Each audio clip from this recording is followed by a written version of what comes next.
Good morning. My name is Payman Aramju, and I, as well as my wife, own a Ramji law firm. And throughout the years, we have been practicing personal injury cases, and specifically today, we're going to be talking about car accidents. And unfortunately, what we found is there are many mistakes that clients make that can severely limit their recovery on their case. So we put together a list of 10 common mistakes, and I'm going to take this opportunity to go through each of those common mistakes and explain how those can be pitfalls to potential settlements or great verdicts at trial.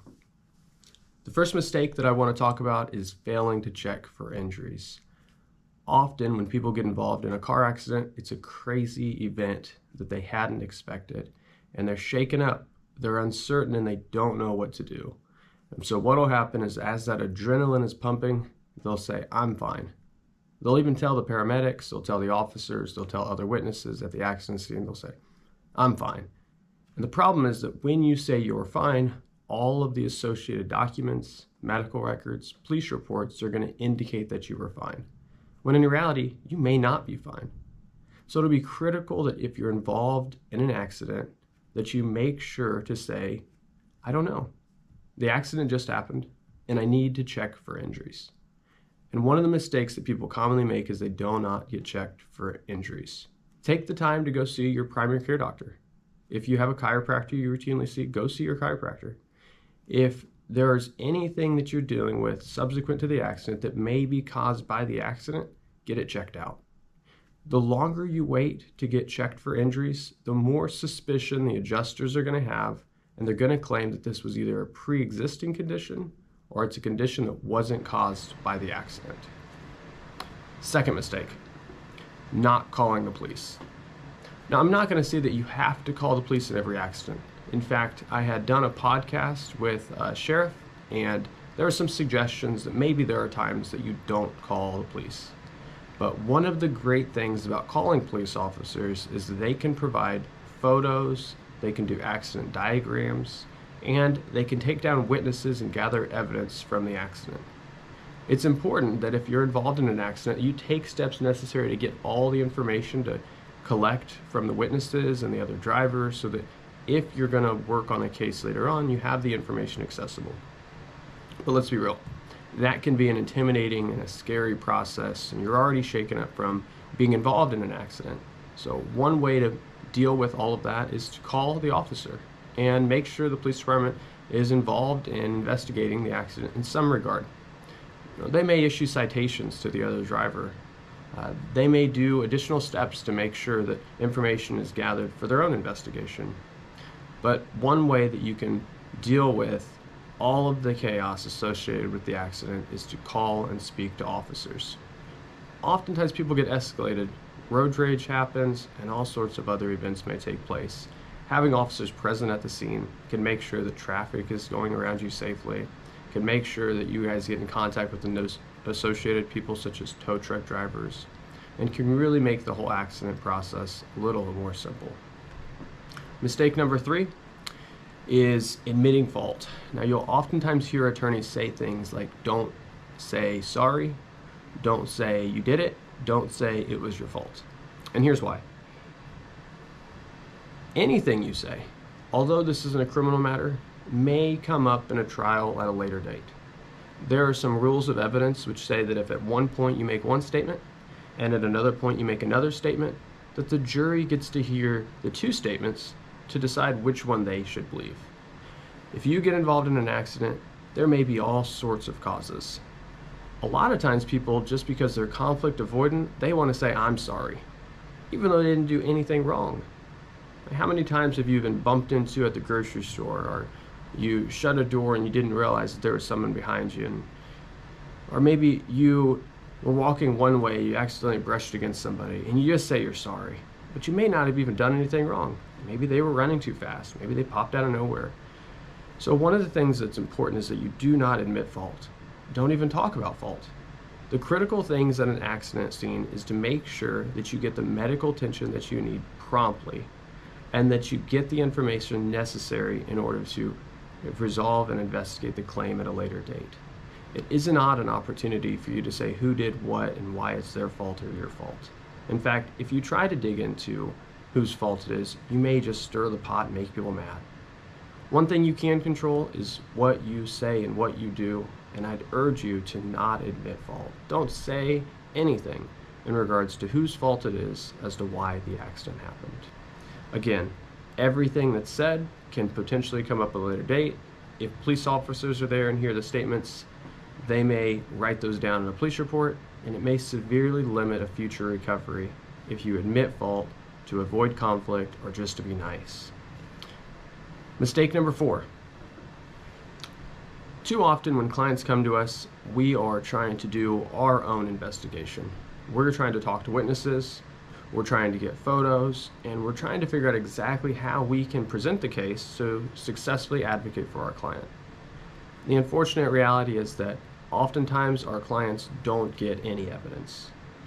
There are so many words that we can use to describe a situation, and as well as we use those words, it will never be as impactful as showing something to somebody. I can say, look how severe the bruisings were. It went throughout their legs. It was painful. It took months for the bruising to go away. It impacted their confidence when they went out in society. It looked like something terrible had happened to them. Or I can show you a picture, and I assure you the picture that I show you in regards to the image that I'm thinking of would be so much more impactful than the words used to describe. So make sure that if you're involved in an accident, do what you can safely, assuming you're in the medical condition to do so, to gather evidence. Take photos of your car, where the damage is. Take photos of the accident location so we know exactly where the impact took place at what point. Take photos of the other party's car. Write down any witness's name, phone number, and address so that as we're investigating this case, we can make sure to talk to the people necessary in order to figure out what happened and to make sure to take steps that we can litigate on your behalf at a later date. Insurance is critical to know, so if you can get the other party's insurance information, the company, the policy number, of course the name of the insured, all of that can be critically helpful later on. We can't sometimes find great witnesses. Our client will say, I was involved in an accident and there was a gentleman or a lady that came and helped. They told me that the other driver was driving erratically, and I'll ask, well, did you get their name? Do you have their phone number? And unfortunately, they'll say no.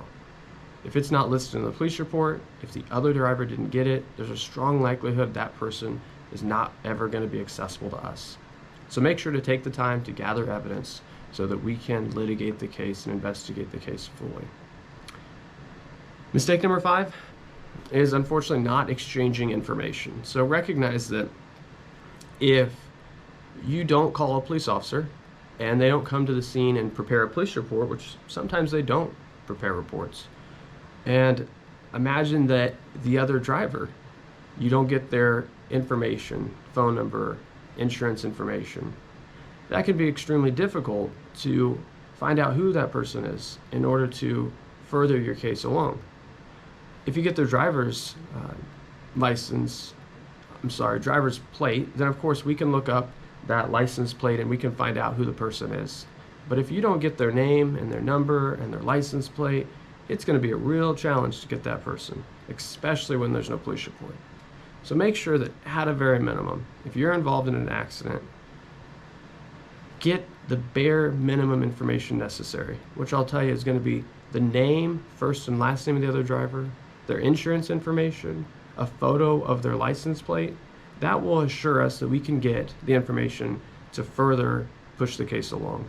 Now, let's say it's a testy situation. You can't talk to the other driver. Well, that may be a situation where you need to get a police officer involved, find out from the officer if they got the other driver's information, take a photo of the other driver's license plate. The unfortunate reality is there are people who drive cars that aren't theirs. So there'll be fact patterns where we can't find the other party just simply because they were driving a stolen car. They were driving a car that they shouldn't have been driving for some other reason. But that'll at least get us down the right direction. If we have a client that comes into our office and they don't know the other driver's first and last name, they didn't get the insurance information, they didn't get the license plate, and the officers weren't called and didn't prepare a police report, it can make it a real challenge to try to make sure that we can push this case along and advocate on your behalf. So again, Bare minimum information, get the other driver's first name, last name, get their insurance information, and get their license plate. And that should be sufficient for us to locate the other party to litigate the case.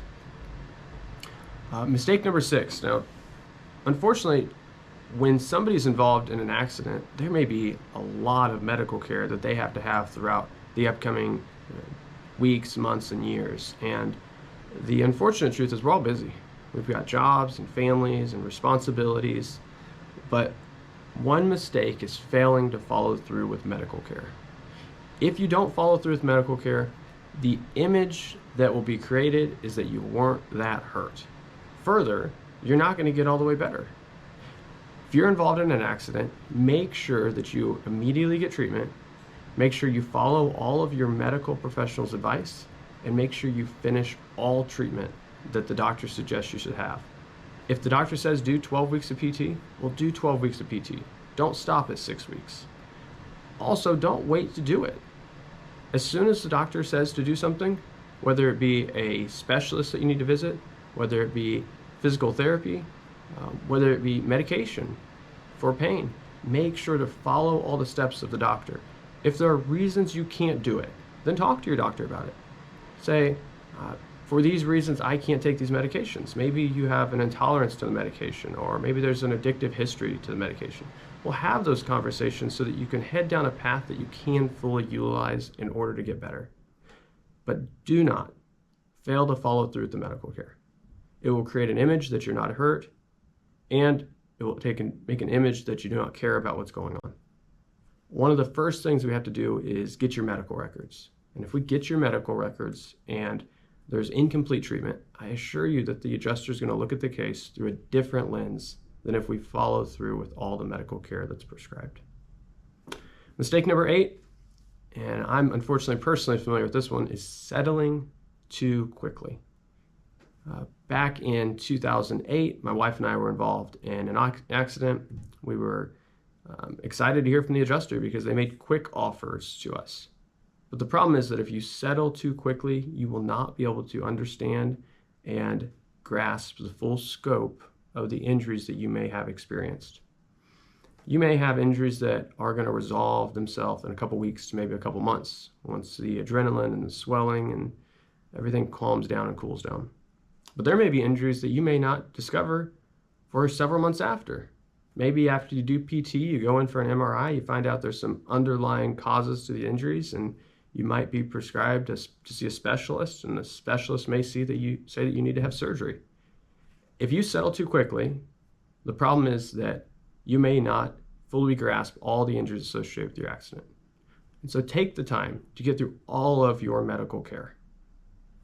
Too frequently, we have clients that will call us and they'll say, I got a call from the insurance adjuster and they sent me some documents to sign. And I don't know if the adjusters are manipulating or misguiding the people who are signing these releases, but they're telling them, and the clients are signing releases that are preventing them from collecting anything more than what's listed in that release. Sometimes what's listed in that release is pretty low compared to what a client should be able to recover. So pump the brakes, finish all your treatment. If there's reasons not to finish the treatment, we can talk about those. But do everything you can to get to the best condition you can after the accident occurs.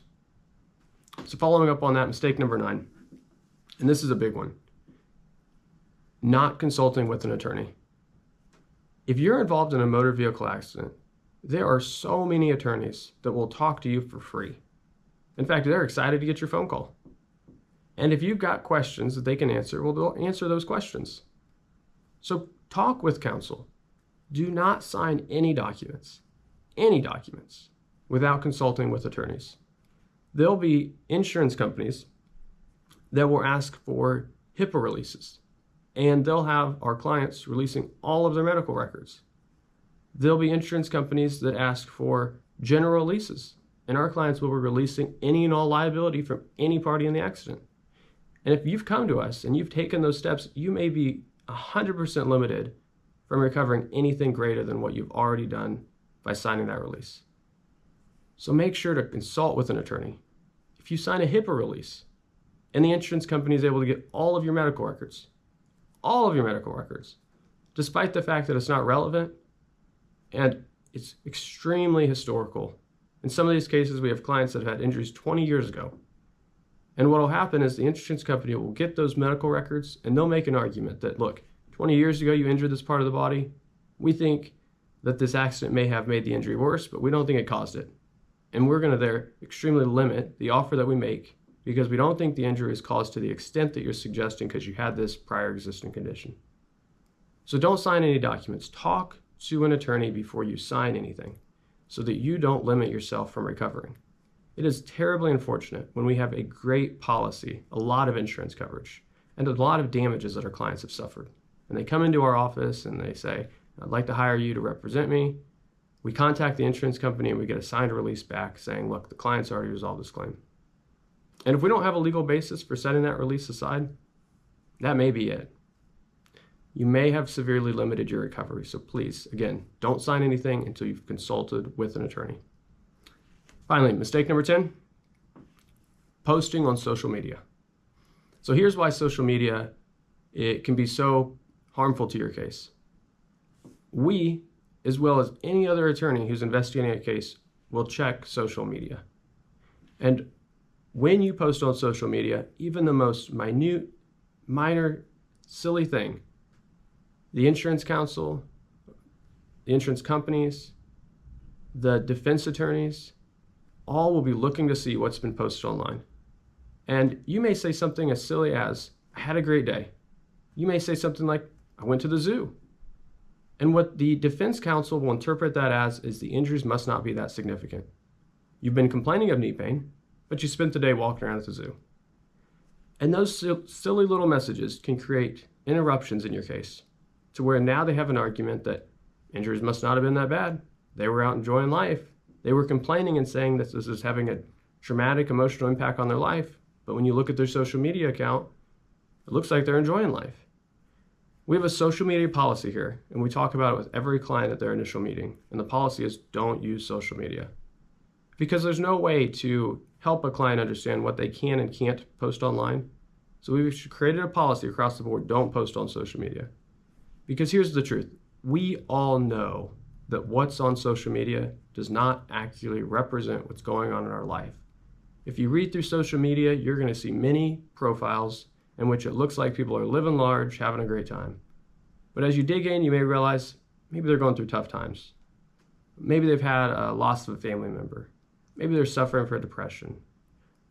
Maybe they're going through a traumatic situation. It doesn't encapsulate your life because it represents your life in a different way than what's actually happening. Which is why our policy here is do not use social media at all. It never seems to help anybody's case. So, with that being said, those are the 10 common mistakes that we've dealt with. We hope that by having this conversation, you can avoid all those mistakes. If you or anyone needs help, we hope that you reach out to our law firm, and we'd be happy to talk to you about your case and help you with the process.